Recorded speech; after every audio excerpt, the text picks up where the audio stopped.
Brendan Eisenhot with Be High Performing Coaching has shared a couple of documents with us for use in our office to help us all work individually or together to work on our own personal motivation and to plan each day for how to be high performing.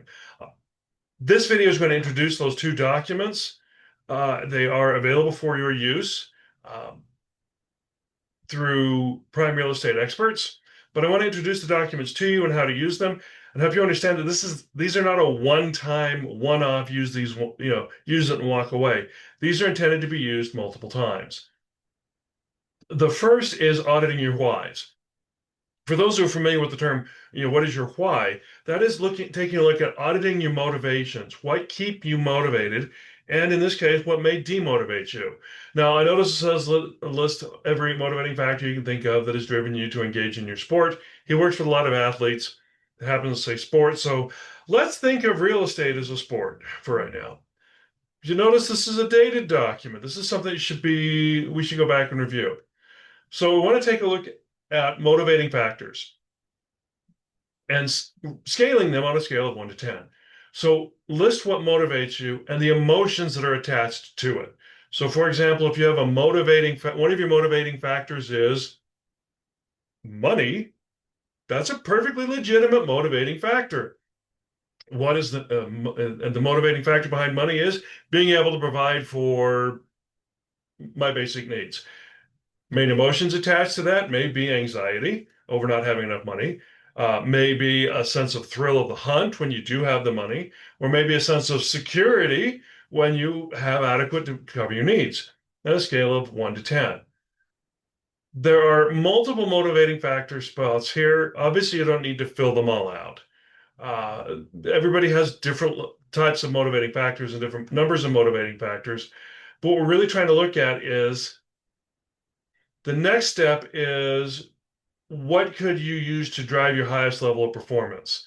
In other words, we have lots of motivating factors, but oftentimes many of them aren't as motivating as others, or may actually be demotivating. And I want to be able to move to if money is a potential motivating factor, how is it a motivating factor?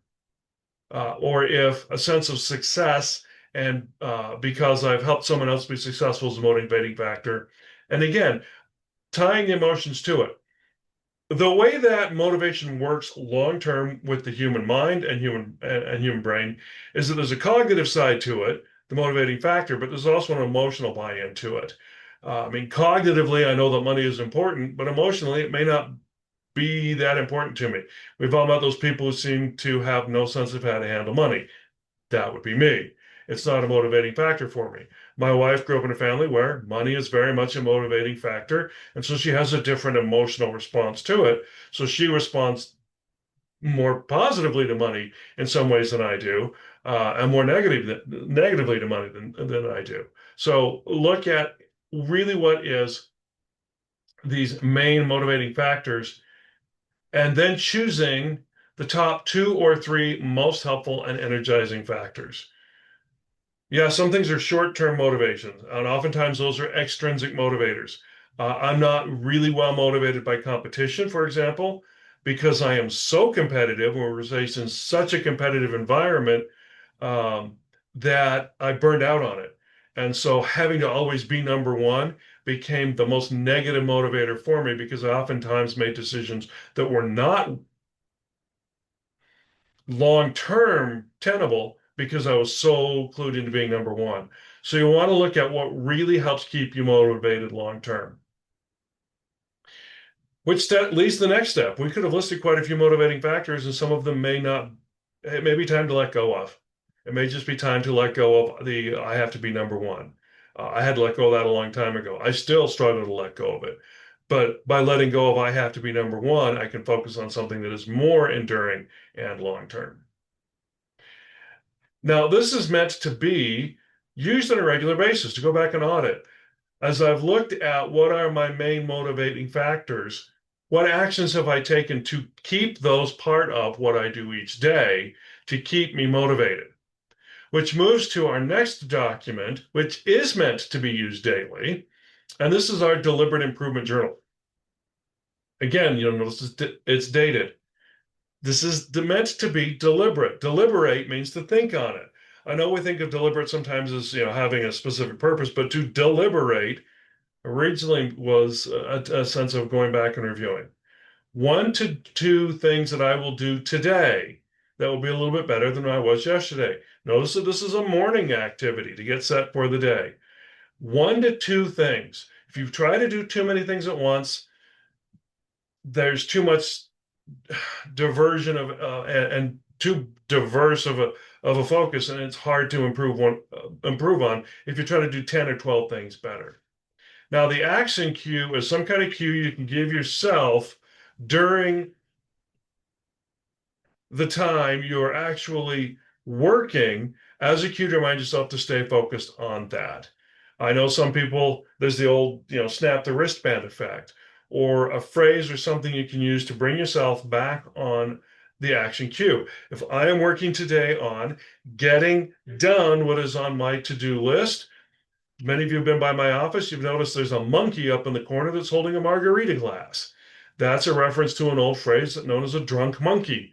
The drunk monkey has been playing on my back well this morning, getting me to be busy doing things that look like I'm busy, but are really non-productive actions. So if there's some kind of action cue you can give yourself to remind yourself, even if I say drunk monkey, get back on task. If it's make your calls, did you make your calls? Okay. At least 3 specific things I did well. This allows you to reflect back on what went well the day before. This is hard. We are oftentimes trained to focus on what we got wrong. I came out of the public education sector where your grade was based on how many points you got correct, but that also meant how many things you got wrong. And how many of you grew up and all you saw when the score came back was the big red X mark of what you got wrong instead of the big, bright, colorful, hey, you did it right. So 3 specific actions, 3 specific events that went well. And then what will I do to improve today? 1 or 2 actions to improve today. So 1 to 2 things I will do today to be a little bit better. What are those specific actions? If I put something very, non-specific up there, like today I will be nice to people, that's hard to quantify. What specific thing will I do to quantify that I was nice to people today? My wife has a whole long list of things that she could put in there that I could quantify, things I could do better on how to be nice to people. But if my goal is to 1 thing I will complete today is I will make my contacts with my people. What will I do to improve? I will use the sort card to keep track of that, or I will text message at least 10 people on my contact list, or at least 30 people on my contact list. What will I do specifically? And then additional notes. During the day, it's okay to write down what worked and what didn't. Hey, I may be sending out 10 text messages, but those just are text messages and they get a response. If I made a phone call, I put my action was I will make 10 phone calls today. And phone call number 3 resulted in a half-hour long conversation with somebody, and then I needed to move on to something else. Additional notes, I didn't make 10 calls, but that's because one of them got somewhere, and then the next day I'll be able to no, what did I do well? Well, this is what happened. This is meant to be a daily journal. Now, caveat about this, we have digital forms available. But cognitively, the human mind responds better when we actually physically write it down. I know there are all kinds of jokes about millennials losing that capability. If you've ever seen my handwriting, my wife thinks I lost it years ago. My excuse is I'm left-handed. But it's a lousy excuse because sometimes I can't read what I wrote and then it can't remind me what I meant it to be. But just the physical action of writing things down causes the part of the brain that's responsible for verbal action also to be tied into the part of the brain that's visual, as well as the part that's auditory because it's reading it to itself. And your brain has now cognitively responded to this in multiple ways. There's also an emotional tie to it. I have a brother who's an attorney who mentored me on having to do a written response to a less than pleasant situation. His recommendation was you write that nasty, horrible, get all the emotions out message first, and then crumple it up and throw it away. I've had some friends have actually physically lit it on fire, get it out of your system, and now go focus on the positive. But you sometimes need to get that emotional washout in order to go back and find what I did well today. But there's something about the action of writing it down or seeing the words that we respond to different emotionally and then makes it more permanent in the way that we see things. And as always, this is the kind of thing that you can mush around a bit, make sure you use it in a way that's best for you. You know, if you want to set a specific time each morning to fill it out, a specific time each afternoon to follow up. But this is a tool to help grow your own personal motivation and improvement. And if you need help, call me.